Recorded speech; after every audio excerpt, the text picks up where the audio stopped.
She called me at 11:47 on a Tuesday night, and I almost didn't pick up. Not because I didn't want to. I always wanted to. That was the problem. I had spent 3 years training myself to let her calls ring a little longer, to wait 2 beats before answering, to sound like a man who had his feelings neatly organized in labeled boxes, instead of piled on the floor of his chest like laundry he kept meaning to fold. I picked up on the third ring. Compromise. Hey. Her voice was wrong. Too flat, too careful. The voice she used when she was holding something heavy and pretending it wasn't. Elise. I sat up in the dark. What happened? A pause, long enough to worry me. I'm in the parking garage on 5th, the one by the Kellner building. I was already standing. Are you okay? Did something? I'm fine, I'm not hurt. Another pause. I just can't go upstairs yet, my legs won't. I grabbed my keys off the counter. My name is Grant Holloway. I'm 32. I teach high school history in Chicago, and I have loved my best friend since I was 26 years old. And she laughed so hard at my terrible parallel parking that she spit coffee on my dashboard and then apologized to my car. Not to me, to the car. I knew right then that I was in serious trouble. Elise Morrow was 31, the kind of person who remembered the names of your coworkers' kids and asked about them 6 months later. She had been with the Kellner Group for 4 years, rising fast, working harder than anyone I had ever watched work. She had a laugh that arrived before the joke did, and a way of making you feel like the most interesting person in the room, even when you were talking about something as boring as grout. She had also been dating her supervisor, a man named Brandon, for 8 months. Brandon of the firm handshakes and the vague compliments. Brandon who once told her she was impressive for someone without an MBA. And she had texted me that quote at midnight with 3 question marks and I had spent 20 minutes typing a response that didn't say what I actually thought, which was that he was not good enough to carry her laptop bag. I made it to the Kellner parking garage in 11 minutes. I know because I checked the clock when I pulled in and thought, I'll remember this for some reason. She was sitting on the concrete floor between 2 parked cars, back against a support pillar, still in her work clothes. Gray blazer, cream blouse, the low heels she wore when she had back-to-back meetings. Her bag was on the ground beside her, and her hair had come half out of its bun, dark strands falling around her face. She looked up when she heard me coming. You drove here, she said. You called me from a parking garage floor. I said I was fine. You said your legs didn't work. She pressed her lips together, something flickering across her face. Almost a smile, not quite. I didn't mean for you to actually come. Then you called the wrong person.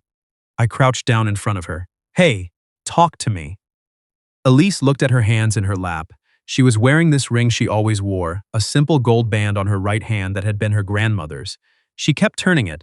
That's how I knew it was bad. There was an event tonight, she said. The Kellner anniversary dinner. Big deal. Open bar, the River North venue, board members, all of it. She paused. Brandon got promoted? I waited. I helped build the pitch that got him promoted. I have the emails, the revisions, the 47 drafts. Her voice stayed even. He thanked his team at the dinner. He listed 5 names. She turned the ring again. I wasn't one of them. I felt something tighten at the base of my throat. When I went to say something to him afterward, he laughed and said I was being sensitive, that it was a dinner toast, not a performance review. She swallowed. Then he said, she stopped, started again. He said maybe I should focus less on credit and more on being a team player. In front of 2 people from the board. The tightening moved to my jaw, and I nodded. Her voice cracked on the word, and she caught it, pulled it back. I smiled and I nodded because I didn't want to make a scene. Because I've been told my whole career that I make things complicated, that I read into things, that I'm, she exhaled. So I excused myself to get some air and ended up here, and I don't know. I just couldn't make myself go back in. I sat down on the concrete floor beside her. Not gracefully. My knee popped and my back immediately registered a complaint, but I sat down. She looked at me sideways. You're in slacks, she said. They'll live. It's a parking garage.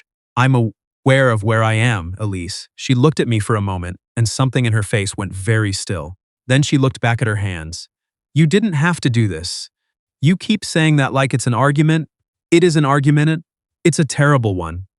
I leaned my head back against the pillar. Tell me about the other 4 people he listed. So she did. She talked and I listened. She told me about the pitch, about the late nights, and the revised decks, and the time she came in on a Saturday, because Brandon said the numbers needed tightening and he couldn't make it in. She talked about the promotion she'd been told she was being considered for 6 months ago, and how those conversations had gone quiet in the last 2 months without explanation. She talked in the careful, measured voice of someone who had learned to package their anger into something palatable, and I watched her do it, and I felt an old, tired frustration on her behalf that I had no right to name as anything other than friendship. When she finally went quiet, I said, "You know what he said was wrong." I know, not a question of reading into it, not sensitivity. I know, Grant. Just wanted to make sure we were on the same page. She laughed, short and surprised, and the sound of it did something to the air in that concrete garage. Made it warmer. You always do that, she said. Do what? State the obvious like it's a legal document. Just wanted to make sure we were on the same page. She mimicked my voice, not unkindly. Who talks like that historically, me?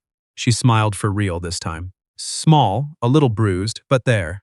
And just like every other time, that smile did something to me I had spent 3 years trying to metabolize. I looked at the oil stain on the concrete 3 feet ahead of me. Can you go back in? I don't want to. That's different from can't. I know. She pulled her knees up, rested her arms across them. I think if I go back in, I'll say something I can't take back. Like what? She was quiet for a moment, like the truth. I turned to look at her. She was still watching the middle distance, jaws set. Is that so bad? I asked. When it's your job, yes. She paused. When it's also your relationship, there it was. The word relationship. Sitting between us like a piece of furniture I had to walk around in the dark. Yeah, I said. Okay. She finally looked at me. Her eyes were dry. Elise never cried in public, not even in semi-private parking garages. She saved it for later, alone, in the way that people do when they've decided being visible with grief is a risk they can't afford. I had always hated that about her situation, even when I hadn't let myself think too hard about why. Do you think I'm overreacting? She asked. No. You didn't even hesitate. I didn't need to. She studied me. Most people pause. They say well or I mean or they tilt their head a little, like they're considering. I'm not most people. No, she said softly, you're not. The garage was quiet. Somewhere above us, a car door shut. Distant music from the venue filtered down, too muffled to recognize. I should go back in, she said. You don't have to. It's the Kellner anniversary. It looks bad if I… Elise. I turned to face her. You already decided not to go back. That's why you called me. You just needed someone to sit here while you made peace with it. She opened her mouth, closed it. Then, I hate how well you know me. No, you don't. No, she agreed quietly. I don't.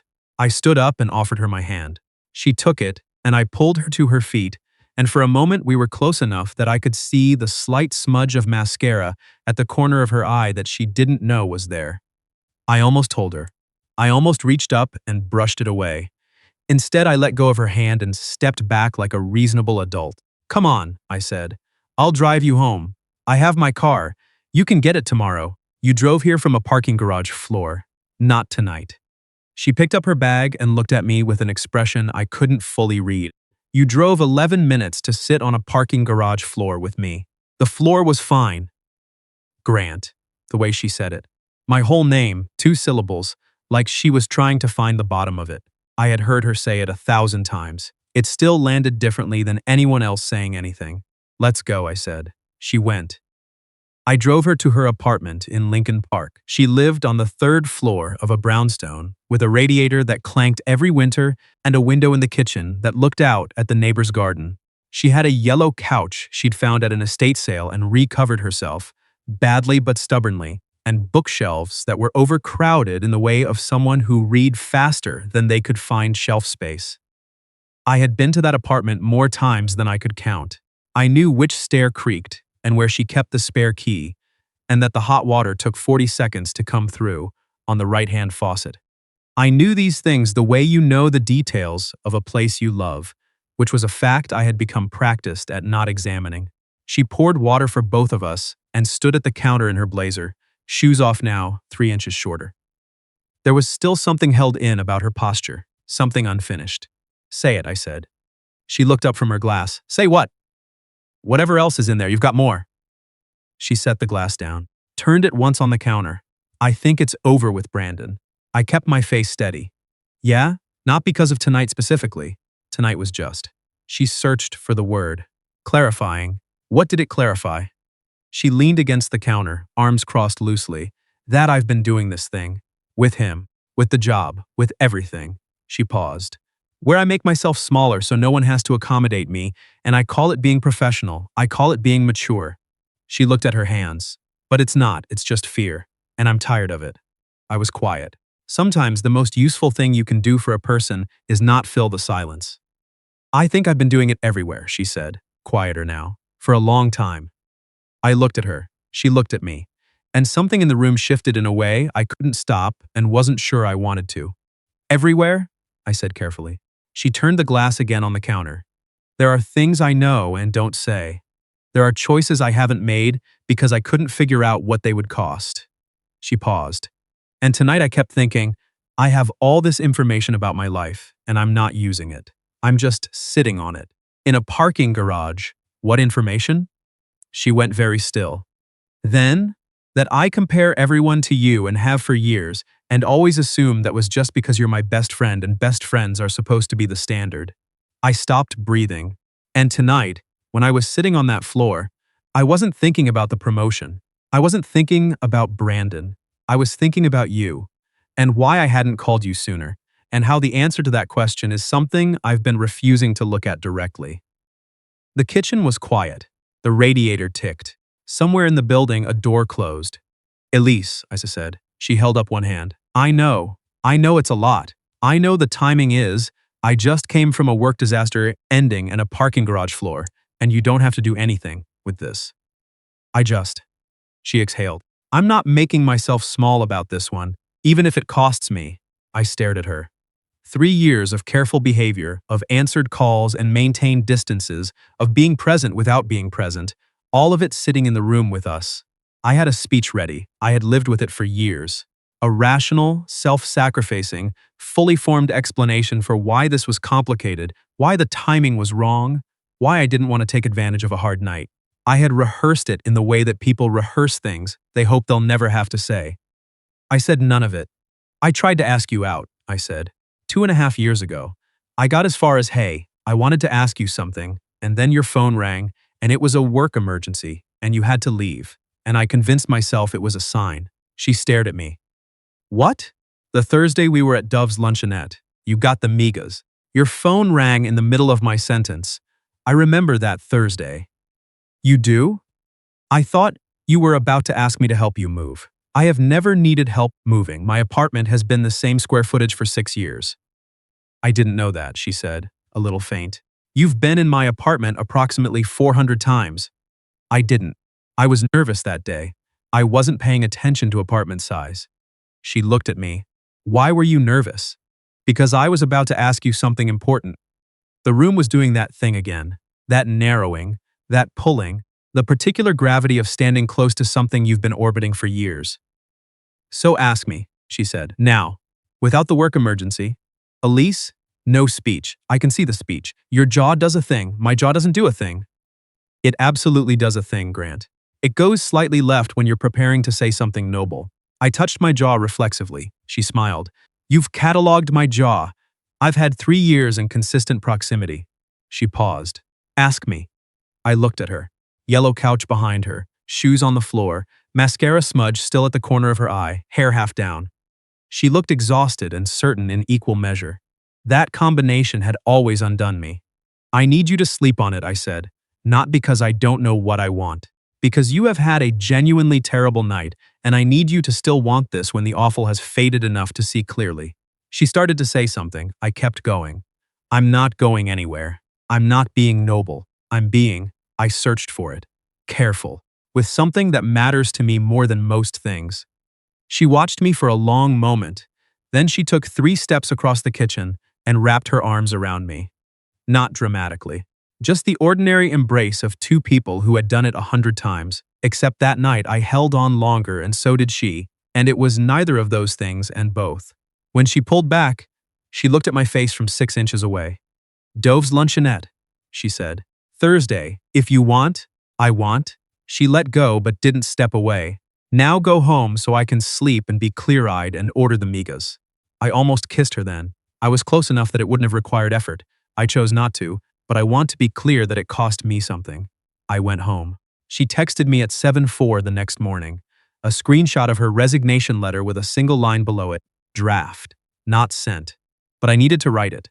I wrote back, "How do you feel?" she replied. Like someone took my armor off while I was sleeping. Then, also I slept for 9 hours and I still want the migas. I was smiling before I finished reading the message. Dove's on Thursday was the same table we always got, the one by the window with the uneven leg that made the coffee cups tilt. She was there when I arrived, already sitting, wearing a dark green jacket I hadn't seen before, and the expression of someone who had made a decision and was curious what came next. I sat down. "Hi," she said. "Hi." The server came. We both ordered the migas. "So," she said, when we were alone again. "So, you were going to ask me something. 2.5 years ago." "Yes. Ask me now." I folded my hands on the table, unfolded them, looked at her directly. "Elise Morrow, I have been in love with you instead of to me, and I want to take you on a real date." She blinked. "Twice. You've been in love with me since the parking incident." "The coffee spitting incident?" "Yes. I was so embarrassed. I know, that's when I knew." She laughed, startled and soft, and it hit me the same way it always had. That's a terrible reason to fall in love with someone. I disagree. It was very revealing. Of what? That you cared more about someone else's car than your own dignity. I paused. It's a good quality. Her eyes were warm. "Grant, yeah, I want to go on a real date with you." "Good. After this one. This is breakfast. This is also a date. Technically, I asked you before we ordered. Technically, I said yes before the food came." She tilted her head. "I think that counts." The migas came. She put hot sauce on hers before tasting it, same as always, a habit she defended vigorously and without reason. I had given up pointing it out approximately 12 months ago and missed the argument immediately. We talked for 2 hours. Not about Brandon, not about the Kellner Group, not about what came next in any formal sense. We talked about her mother's retirement party in Ohio next month and whether she'd go. About the documentary I'd been watching about the 85 bears that she kept pretending not to be interested in despite asking me questions about it 3 times. We talked like people who had always talked, except that her foot bumped mine under the table and stayed there. And when the check came, we both reached for it, and her hand landed on top of mine, and she left it there a beat longer than she needed to. On the sidewalk outside, the February air was cold and clear and the kind of bright that feels like an argument for being alive. She turned up her collar and looked at me. "So, real date. Friday. There's a place in the West Loop I've been meaning to try. Are you nervous?" "Somewhat, me too." She looked almost relieved about it. "Is that weird?" "No." I paused. "Maybe?" She laughed. "Okay, Friday." She started to turn away, then stopped. "Hey, Grant?" "Yeah." For what it's worth, she met my eyes. I don't think it was just the parking incident for me. I think it was gradual. I think it was the Thursday at Dove's and the time you drove 20 minutes in a snowstorm to help me hang a shelf and the way you always say my name like. She stopped. "Like what?" She shook her head, but she was smiling. "Like it means something. I don't know how to explain it better than that." I thought about 3 years of careful behavior, of landing zones and maintained distances and slow-counted rings. "I can work with that," I said. She pulled her jacket tighter and walked away down the sidewalk toward the L stop. She didn't look back, but I watched until she turned the corner, which was probably too much, but I had earned it. Friday happened. Then Saturday. Then the following Friday, and the one after that, and a Sunday morning that started as coffee and turned into most of the afternoon. She ended it with Brandon the week after the parking garage. She told me later it had taken 11 minutes, that he had responded by telling her she was making an emotional decision, and that she had said, "You're right," and hung up. She was proud of herself in a quiet way that she didn't advertise. I was proud of her in a way I didn't know what to do with, which was also not new. In March, she sent the resignation letter. A real one this time. She had found a position at a smaller firm, a genuine offer that had been sitting in her email for 3 weeks while she talked herself out of being allowed to want it. Her last day at the Kellner Group, she texted me a photo of her empty desk and the caption, "Turns out the armor was pretty heavy." I framed that, not literally, but in the way that you keep certain sentences in you like they're structural. By spring, she had learned that I kept a running list in my phone called Movies Elise Will Claim Not to Like, but Will Watch Fully, and I had learned that she stress-baked bread when something was wrong, and that the quality of the bread was directly proportional to the severity of the problem. A mediocre loaf meant a rough day. A perfect sourdough meant she needed to talk. I learned to check the bread before asking how she was. She learned that I overthought gift-giving to a degree that she found either charming or alarming depending on the occasion, and that I was better at listening than I was at being heard. And that sometimes when I went quiet in the middle of a conversation, it wasn't because something was wrong, but because I was thinking about something she had said 3 exchanges ago, and still considering whether my response was accurate. She stopped misreading the silence. I stopped managing it. Some things were harder. Once in April, she got a message from Brandon's assistant asking for a file she'd worked on. Something small, something administrative, but she went very still when she read it, and I watched the old reflex move through her, the one that said, accommodate, shrink, make it easier for someone who doesn't deserve it. She put the phone down without replying. I waited. I'm not going to respond to that, she said. Okay, it's fine. Okay. She looked at me. You're not going to tell me I'm right? You don't need me to tell you you're right. She thought about that. She paused. Actually, that's more useful. I know. She turned the gold ring on her right hand, which she still did sometimes, less than before. Then she picked up her phone and opened the email and wrote 2 sentences and hit send, and she looked like someone who had done something she had once considered impossible. There, she said. Yeah, I said. We ate the leftover Thai food she'd picked up that evening and watched the documentary about the 85 bears that she had now fully admitted to enjoying, and the ordinary evening was the best one I could remember in a long time. In June, I found a parking spot in the exact spot of the Kellner garage where she'd been sitting 8 months before. I was picking her up for dinner, early, and I walked past the pillar and the 2 cars and the specific square of concrete. And I stood there for a minute thinking about an 11-minute drive and a girl who apologized to my dashboard. She found me there when she came down. What are you doing? She asked. Paying my respects. She looked at the pillar, at the floor. She understood immediately. I looked ridiculous, she said. You looked honest. She tucked her hand into the crook of my arm and we walked toward the exit, her heels clicking on the concrete. I'm glad I called you, she said. I'm glad you called me too. She leaned into my shoulder briefly as we stepped out into the warm June evening. Grant, yeah. You can say I told you so. About the armor.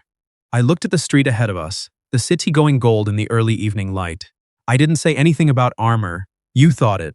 I think a lot of things. You do. She squeezed my arm. I know. We walked the 2 blocks to the restaurant and were shown to a table by a window, and she put hot sauce on her food before tasting it, and I said nothing. And she caught me not saying anything and smiled. And I thought, this is it. This is what I drove 11 minutes for. This was what I had been right here for all along. If you've ever sat on a parking garage floor trying to talk yourself into going back to a life that was making you small, I want to hear about it. Leave it in the comments. If someone in your life has ever driven out to where you were when your legs stopped working, tell me who they are. Like this video if any of it felt familiar. Subscribe if you want more. I'll see you next time.